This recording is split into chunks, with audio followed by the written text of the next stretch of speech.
Sinabi ni James Harden, hindi siya system player at siya yung system. So hindi ko alam kung anong ibig sabihin niya doon. Lagay nyo na lamang sa comment section. So maglalaro siya ng unang beses para sa Clippers versus Knicks. So yun ang unang report as of 6 PM. Pwede pang mabago yan dahil mahaba pa yung oras. Ang potential starting lineup ng Clippers, ito ay base sa report ni Sham, si Westbrook, Harden, Paul George, Kawhi at si Zubac. Saktong mangyayari pa yung game na yon sa Madison Square Garden, ang meka ng basketball. Since 2016, si Harden may average versus Knicks 29 points, 7 rebounds at 10 assists per game. Doon din siya nakagawa nung isa niyang 61 points nung 2019. Kung yan ang susundin na lineup, may isang player ang tatamaan sa Clippers na issue pa nga. Dahil nung unang dumating si Harden sa LA, di umano, hindi pinansin at inisnab siya sa locker room. So, nagpaliwanag naman doon si Terrence Mann na di umano, binati naman talaga niya si Harden bago pumasok doon. Bago din mag-umpisa ang season, sinabi ni Coach Tyronn Lue, makukuha ni Terrence Mann yung last spot para sa starting unit. Hindi pa lang siya nakakalaro ngayong season dahil merong injury sa paa. Hindi rin siya nagamit na trade piece dati. High value siya para sa Clippers. So siguro yun ang ibig sabihin ni Harden, siya yung system kaya siya ilalagay sa starting unit kumpara sa naunang plano ni Coach Tyronn Lue na si Terrence Mann na ang ilalagay doon. May career average siya sa Clippers na 8 points, 3 rebounds at 38% mula sa 3-point area. Meron naman siyang big games last year, 31 points versus Houston. May big games naman siya dati din sa mga playoffs game. Pagkakataon na kasi ni Terrence Mann na magkaroon ng spot sa starting unit. Parang si SGA dati. Nung lumipat sa OKC or na-trade siya, naging all-star. Ikalimang season niya ngayon sa NBA para kay Terrence Mann. Role player pa rin siya at nasa 6 man, 27 years old.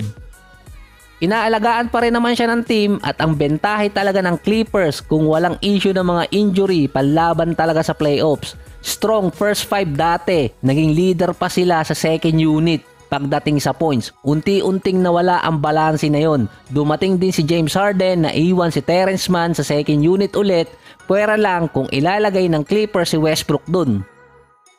Maganda naman ang nangyari kay Westbrook nung nasa Lakers siya at nilagay bilang off-the-bench player. Maantala nga lang ng isang season pa ulit ang paglalagay sa first 5 dito kay Terrence Mann. Mataas din naman ang average niya kapag kasama siya sa starting unit. Dito naman kay Harden, base sa dating GM, kung hindi pa rin maganda ang kakalabasan niya dito sa Clippers, hindi naman yung direktang championship agad. Pagpalagay natin kahit conference finals, pwedeng i-adjust kasi yun for next year para finals naman. Ayon sa dating GM ng Suns, posibleng ito na ang last season ni Harden at mawala siya sa NBA dahil sa kanyang presyo kung mag-fail siya sa Clippers. Ito ang ika-4 na team ni Harden since 2021. Houston, Nets, Sixers at Clippers. May point din naman doon ang dating GM ng Suns. Wala kasi may gusto kay Harden nung nasa trade. Bargain ang binigay ng Clippers sa Philadelphia kung ikukumpara mo yon sa ibang mga players. Gaya ng kay Westbrook dati. Bargain yung pagpunta niya sa Lakers. Galing siya sa triple-double season. So hindi ko naman sinasabing hindi ganun kagagaling ang player na binigay para dito kay Westbrook. 2021 nangyari ang trade na yon. Si KCP, Kuzma, Harrell at yung isa si Isaiah Jackson na nasa Pacers na din. Part din kasi ng trade yon bilang draft pick. Ang natira na lang sa Wizards, si Kuzma. Yung Sixers, next year, hindi alam kung sino matitira sa mga players na nakuha nila. Yung mga draft picks, matagal pa yon bago makuha bilang player. Pwede pang magamit yun ng Philadelphia pang trade. Ang Clippers ay may strong first 5, 67 points per game kina Westbrook, PG at Kawhi. Yung nawawala talaga sa balanse sa kanila second unit. Ngayon nawalan pa ng ilang players.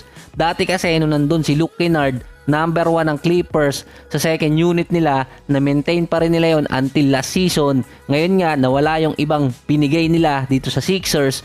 Kung ilalagay mo si Harden or si Westbrook sa off the bench player, mas balanse ngayon yun or mas malakas pa.